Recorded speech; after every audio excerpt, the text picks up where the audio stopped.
The cry that shook the stars.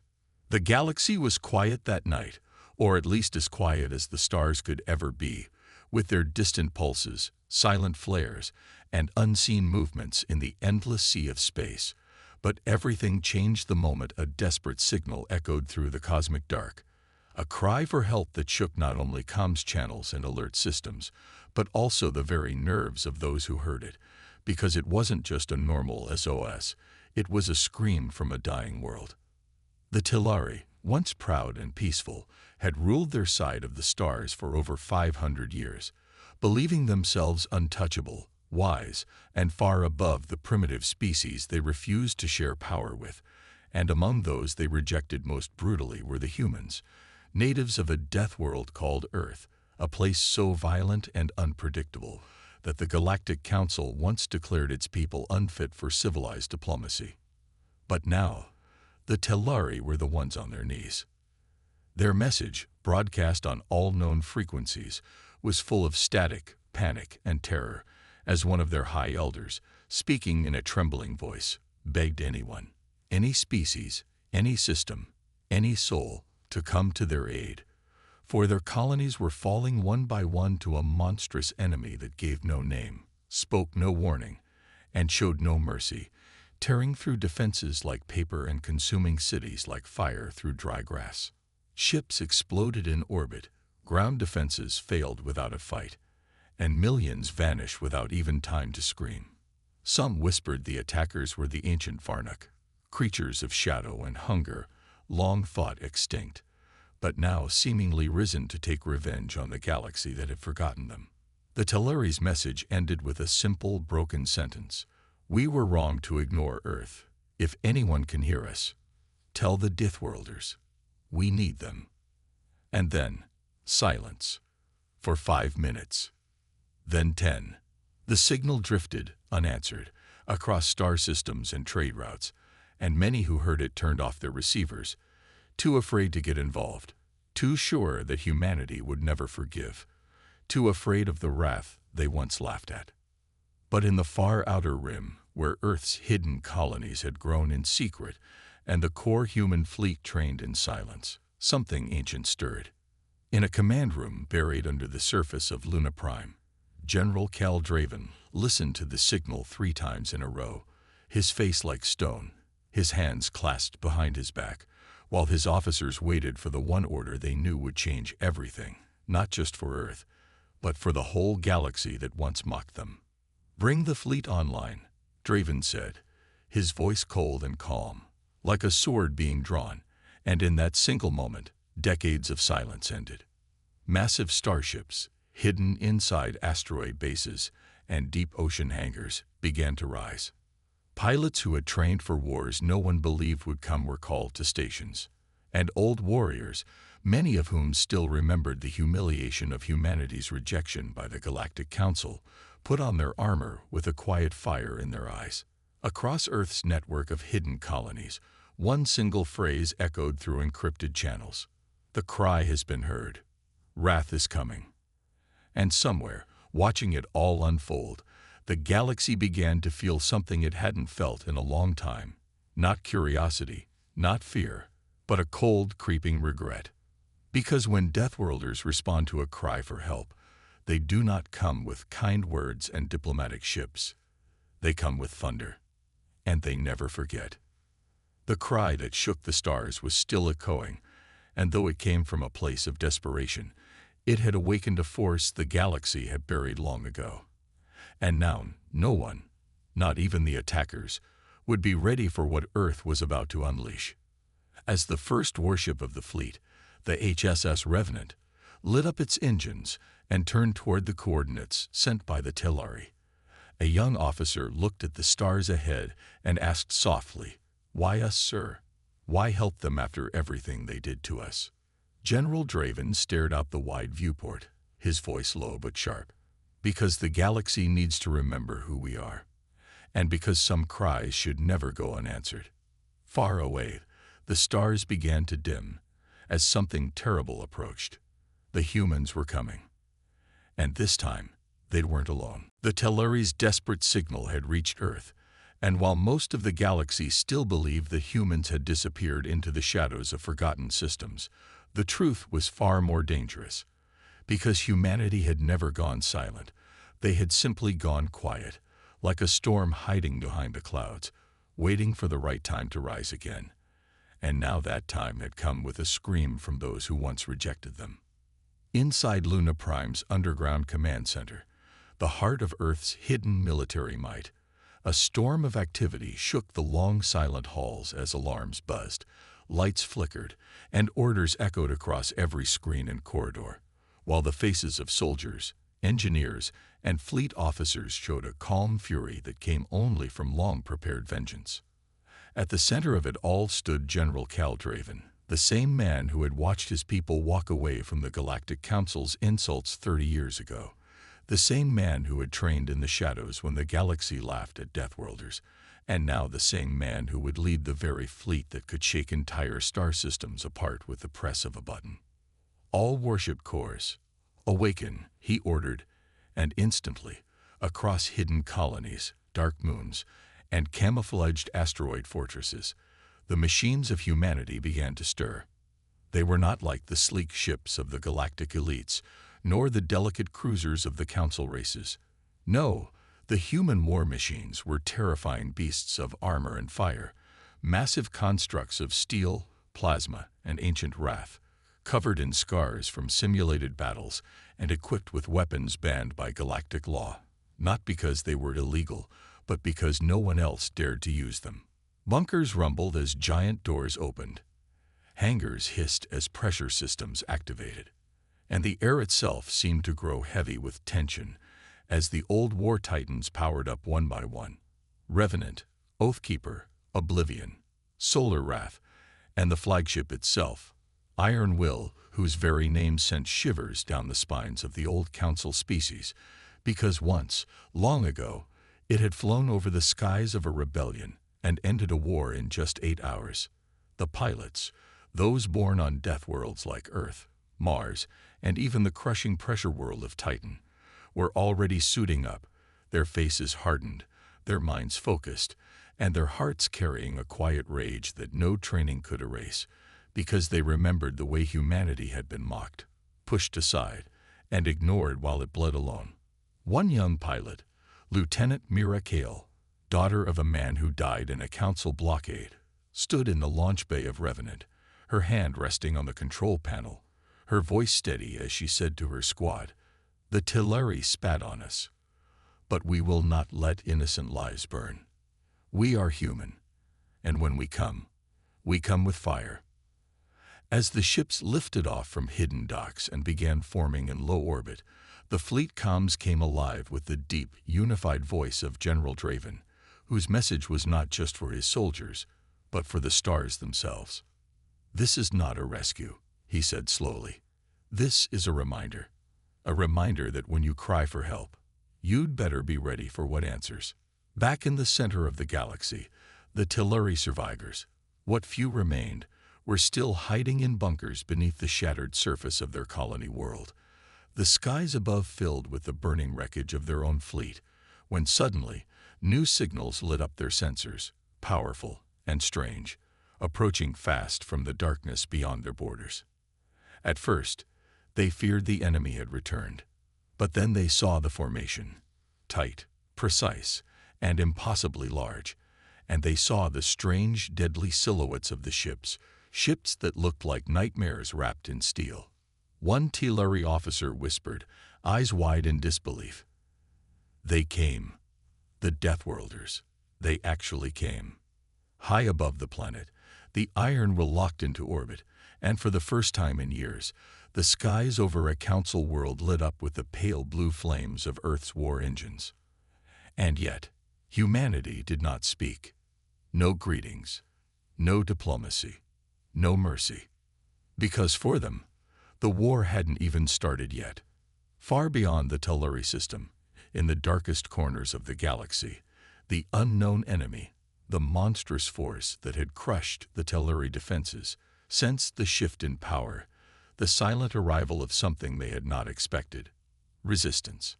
And they paused, just for a second, Because whatever was coming wasn't like the rest of the galaxy. It was older, it was angrier, and it was human. The enemy had no name in the galactic records, no official flag, no communication, just a wave of destruction moving from one system to the next, leaving broken planets and silenced outposts behind as if they had never existed. And though many called them ghosts, monsters, or machines, the truth was simple. They were predators, and they saw the rest of the galaxy as prey. But this time, their hunt had gone too far. When they had attacked the Telluri system, they expected another easy slaughter. The Telluri, for all their grace and science, were no warriors. Their fleets fell in minutes, their planetary shields barely held for hours, and their cries for help had echoed through dead space with no answer. Until now. From the darkness came thunder. Humanity's fleet did not arrive with bright flags or polished ships.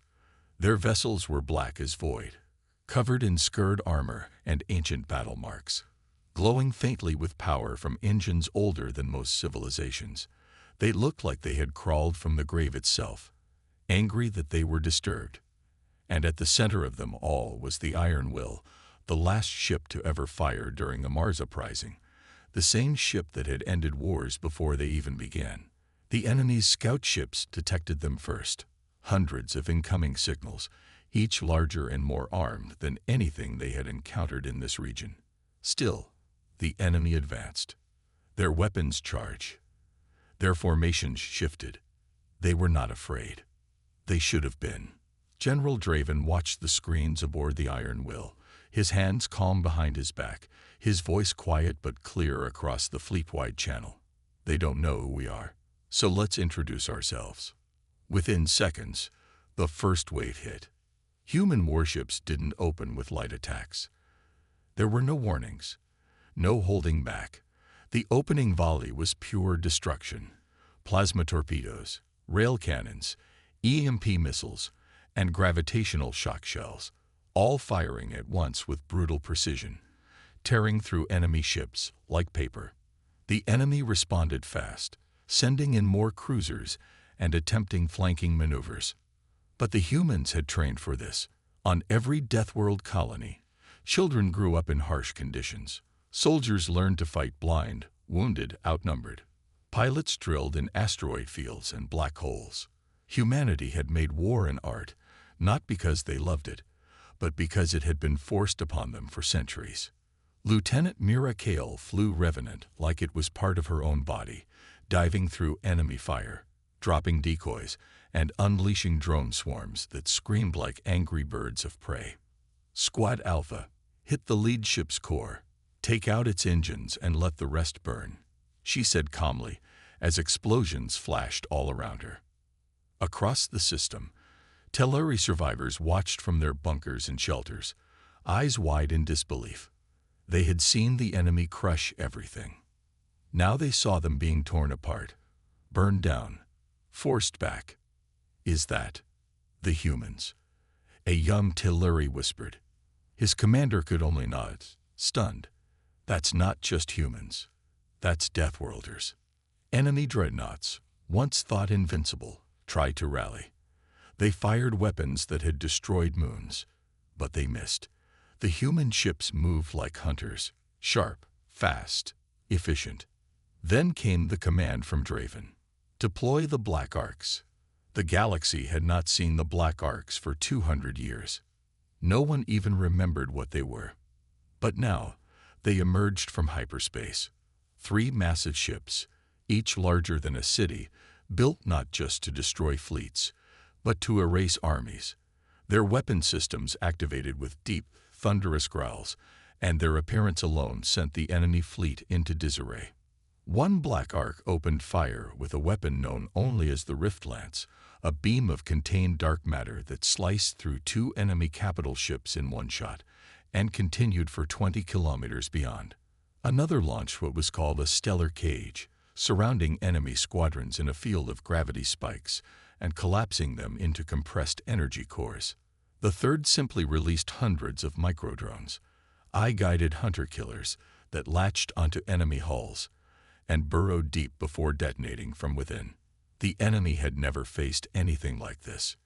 They began to retreat. But they were too late. Humanity had arrived.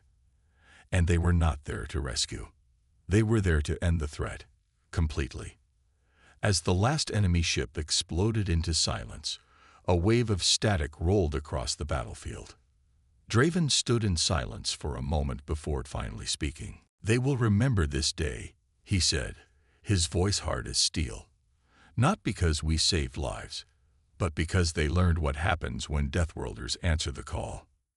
Down below, the Tillari, once too proud to ask for help, now stared up at the sky, tears in their eyes, not just from relief, but from fear.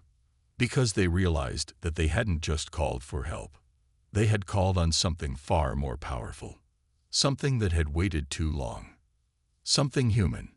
In the shining halls of the Galactic Council, where polished stone reflected the light of 1,000 stars and silence meant power, the news of the human fleet's arrival struck like a violent storm, breaking centuries of quiet diplomacy and fragile peace with just one message: the Deathworlders have entered the war.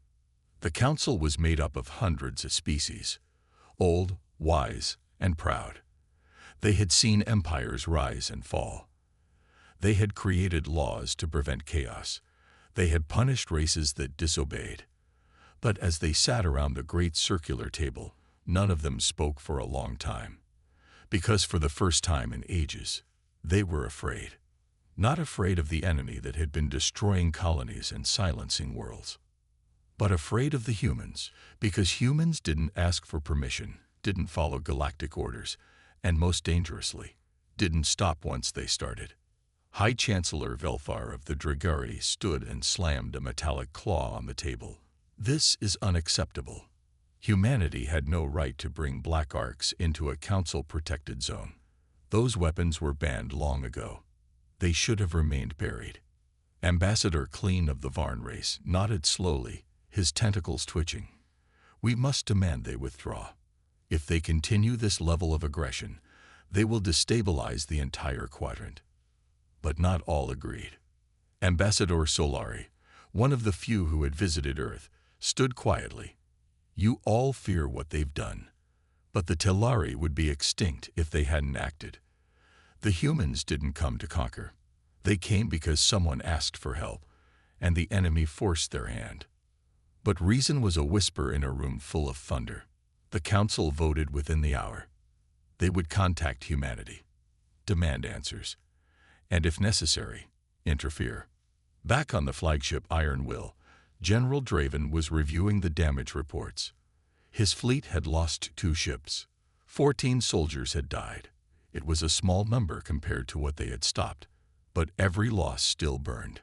When the council transmission arrived, it was cold, formal, and arrogant. "This is the Galactic Council," the voice echoed through the command deck, smooth and political. "You have entered restricted space, deployed forbidden weapons, and acted without clearance. You are hereby ordered to stand down and withdraw all forces immediately. Failure to comply will result in diplomatic consequences." The crew waited for Draven's response, but he didn't speak right away. Instead, he walked to the large window at the front of the ship, staring at the stars, his voice low but sharp. "Play it again." They did. Every word, every threat. Then Draven smiled, but it was not a smile of joy. It was a warning. He turned to the communications officer. "Open a channel to the council. Full broadcast. Make sure the entire quadrant hears it." The officer hesitated but obeyed. Moments later, the reply was live. "This is General Draven of the Deathworlder fleet," he said, standing tall.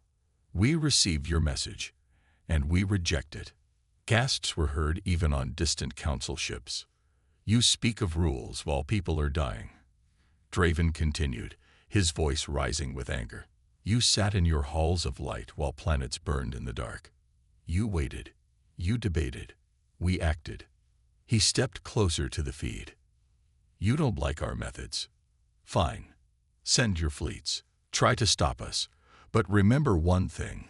We didn't come to destroy. We came to finish what you were too afraid to start." He cut the feed. Silence followed. Even the stars outside seemed to pause. In the council chambers, panic broke out. Some demanded war. Some called for peace. Some simply wanted to pretend it never happened. But deep down, they all knew the truth. Humanity could not be controlled, not by fear, not by law, not by tradition. Because Deathworlders didn't follow. They led. And now the whole galaxy had seen it. Meanwhile, on the surface of Telluri Prime, survivors rebuilt what they could. Families who had once cursed humans now whispered prayers in their name. Children asked if the black ships would stay to protect them. And in the skies above, the Iron Will remained. Not to rule, not to invade, but to remind every species watching, if you call for help and humanity answers, be ready for everything to change. Because the Council may hold the laws, but humanity holds the fire. The stars were calm above Telluri Prime, but everyone knew the peace wouldn't last, not with what had been awakened. Humanity's fleet had not only saved a dying world, but also challenged the Galactic Council itself, something no one had dared to do in over 1,000 years. And while many races watched in silence, there were others, old enemies hiding in the shadows, who saw this moment as their perfect chance to strike. Deep in the dark reaches of space, far beyond Council-controlled territory, the Tarn Empire stirred. The Tarn were not new. They had once been powerful, feared across systems, but they had been defeated long ago and forced into exile. They had waited patiently, hiding in dark corners of the galaxy, building new weapons, creating silent fleets, and training warriors born only for war. And now, when they saw the Council divided and humanity out in the open, they decided the time had come. General Draven didn't know it yet, but the true war hadn't even started. Back aboard the Iron Will, Captain Lyra scanned the incoming data. Dozens of strange signals had been detected from the edge of the sector. They weren't Council ships. They weren't pirate codes either. Something older, something colder. She walked up to General Draven. "Sir, we've got unidentified vessels moving fast toward Telluri space. Big ones, and they're not broadcasting anything." Draven narrowed his eyes. "How many?" 30. No, wait. 50. And more are jumping in by the minute. He turned away, walking to the main window again. Outside, the stars seemed to tremble. "Get every ship ready. Full battle alert. I want fighters deployed now. No one gets past the defense line," he ordered. Then he looked to Commander Harlan. "And tell the Council. Tell them their past mistakes have just caught up with all of us." On Telluri Prime, the people were still rebuilding. Many had only just started to feel safe. Children played again. Fires were put out. The hospitals were running. But then, the sky changed. The clouds turned black, not from weather, but from the massive shadows of the Xarn ships arriving in orbit. Sirens began to wail. Civilians ran to bunkers. Soldiers readied old weapons, knowing they were no match. The mayor, a Telluri elder named Vale, looked up at the sky and whispered, "Not again. Not so soon." But this time, something was different. This time, the humans were here. In space, the Iron Will was already in motion. Human dreadnoughts moved like armored giants, surrounding the planet. Gunships flew in squadrons, defending the sky.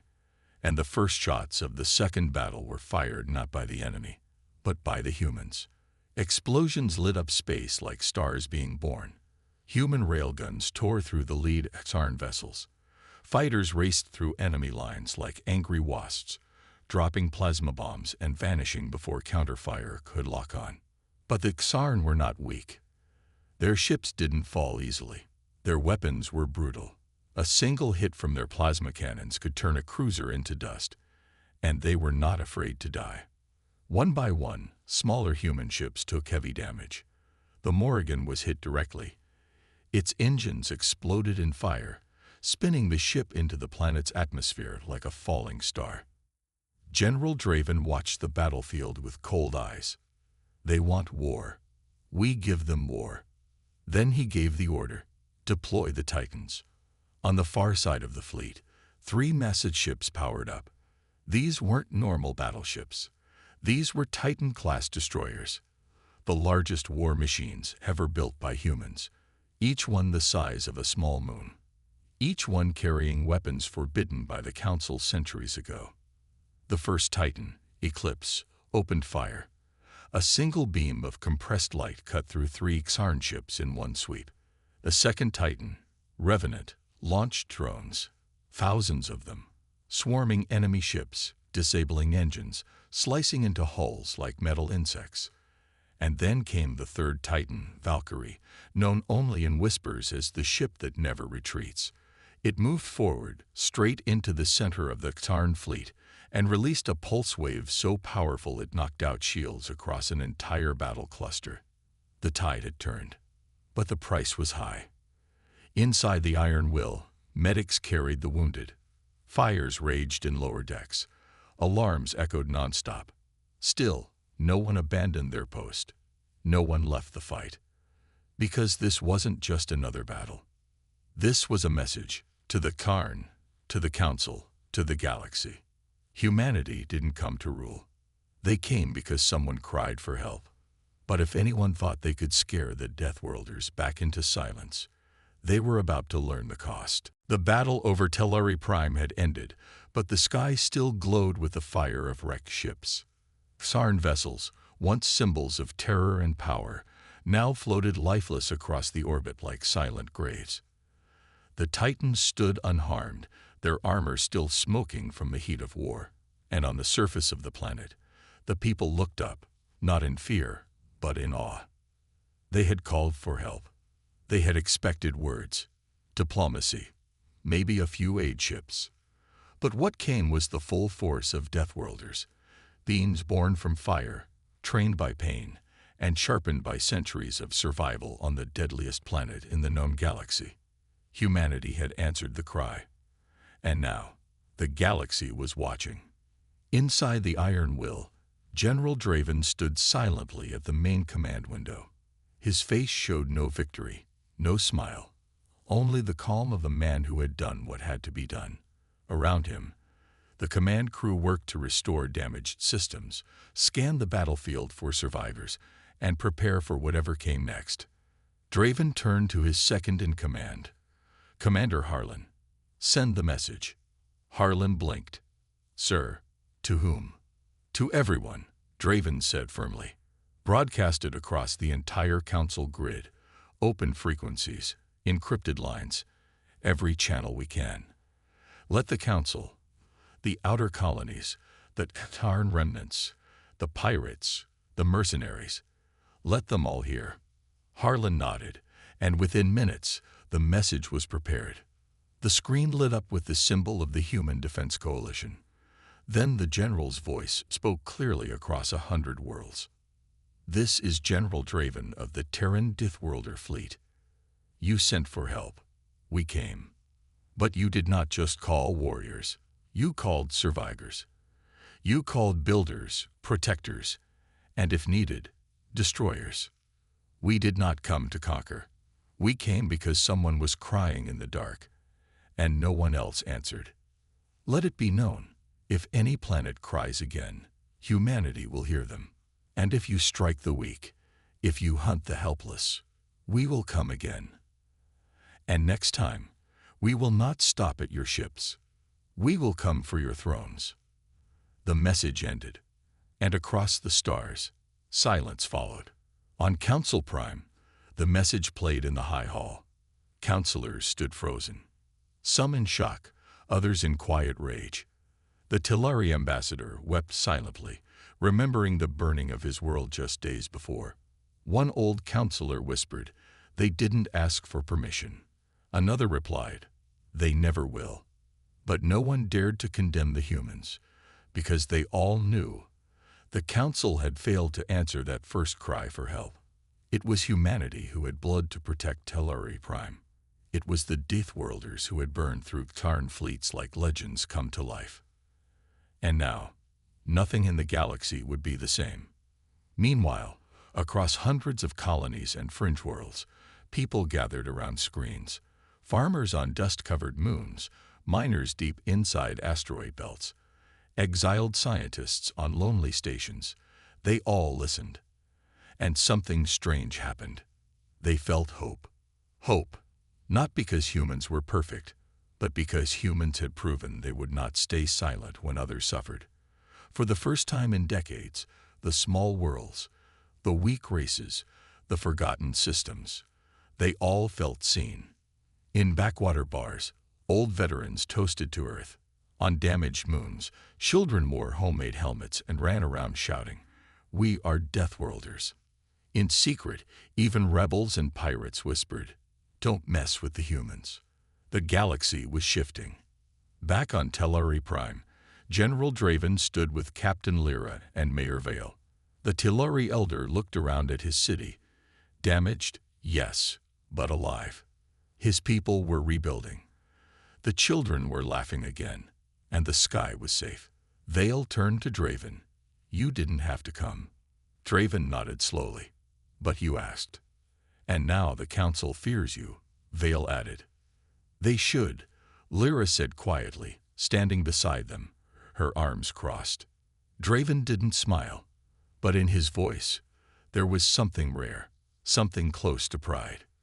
"We were always the ones no one wanted near," he said. "Too dangerous, too wild, too human.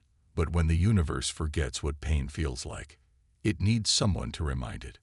As the fleet prepared to leave, Tellari citizens gathered in the thousands. They sang songs in their own language. They lit torches and held banners high. They painted the symbol of Earth alongside their own flags. Some cried, some saluted, but every single one of them remembered. Because Deathworlders hadn't just saved them from war. They'd shown them a different kind of strength. A strength born not from power, but from refusing to look away when others needed help. And the galaxy had heard the warning. Loud, clear, and unforgettable. The human fleet did not stay long above Tellari Prime. Their mission had been clear: answer the call, crush the threat, and send a message to the stars. But even after the battles were over, even after the skies were calm and the enemy gone, the impact of their arrival continued to ripple across the galaxy like waves crashing against old stone walls. The Deathworlders had done more than save a planet. They had changed the story. As the fleet began to move out, orbiting slowly into formation, the people of Tellari Prime gathered in every corner of the city to watch. They knew they were witnessing history, not just the end of war, but the beginning of something new. Something powerful, something unstoppable. Children raised their hands to the sky, trying to catch the silver lights of the human ships as they passed overhead. Old warriors of the Tellari resistance stood tall in silence, their scars glowing faintly in the morning sun. The mayor, Vale, spoke softly to his people, reminding them that while they would rebuild their homes, they must also rebuild their hope. And they would never forget the sound of humanity's arrival, the roar of their engines, the storm of their weapons, and the silence that followed when the enemy was gone. Inside the Iron Will, General Draven stood at the main viewing deck one last time, watching the planet slowly shrink behind him. He was not a man of many words, but even he could feel it, the weight of what they had done and the path they had now created. Commander Harlan stood beside him, quiet and thoughtful. "Sir," Harlan said, "you think the council will come after us for this?" Draven didn't answer right away. He looked out at the stars, so calm, so endless, so full of secrets. "They'll talk," he finally said. "They'll argue. They'll threaten. But they won't move," Lyra added, stepping in from the corridor. Her uniform was scorched, her eyes tired, but her voice held strength. "Not after what we did to the Ktarn. Not after what we showed the galaxy." Draven gave a slow nod. "We showed them something they had forgotten." "What's that, sir?" Harlan asked. "That sometimes the monsters come to help." Far away on Council Prime, diplomats and generals argued behind closed doors. Some demanded punishment. Others feared retaliation. But none of them, Not even the most powerful species dared to take action against the humans, not openly, because they had all seen the footage. They had all watched the Deathworlders descend like thunder, and they knew they would come again. If anyone cried for help, they would come again. Across outer colonies, small planets, and forgotten moons, people began to whisper the name of Earth not in fear, but in respect. More signals of distress were sent, but not to the Council. They were addressed directly to the Terran fleet. And Earth answered, every time. Not with empty words, but with fire, with metal, with heart. Back on Earth, in a small school in New Jakarta, a young girl stood in front of her class, holding a toy ship in her hands. She wore a patch with the Terran defense symbol stitched on her shirt, and her eyes burned with excitement. My papa was on the Iron Will, she said proudly. He protected Telluri Prime. The other children gasped, clapped, and cheered. Across the world, people shared the story. News reports, documentaries, songs, and even poems began to spread. And slowly, a new phrase began to take root, first whispered, then printed, then shouted proudly by humans and aliens alike. When the stars scream, humanity answers. In time, a new alliance would form. Not built by politicians, not written in dusty council halls, but forged in battle, in rescue, in trust. An alliance of the forgotten, a brotherhood of the strong, a promise written not in ink, but in fire and steel. General Draven stood in the hangar bay, watching young recruits prepare for launch. Some were human, some were Telluri, some were from races that had once feared Earth. Now they trained together, ate together, and marched under the same flag. Draven didn't smile, but his heart was full. He had seen the worst of the galaxy. Now, he was helping build its best. The stars were still dangerous. Darkness still crept across distant worlds. But now, the galaxy knew something it had once forgotten. If evil rose again, if the helpless cried out, if tyrants struck in silence, the Deathworlders would come, and they would not come alone.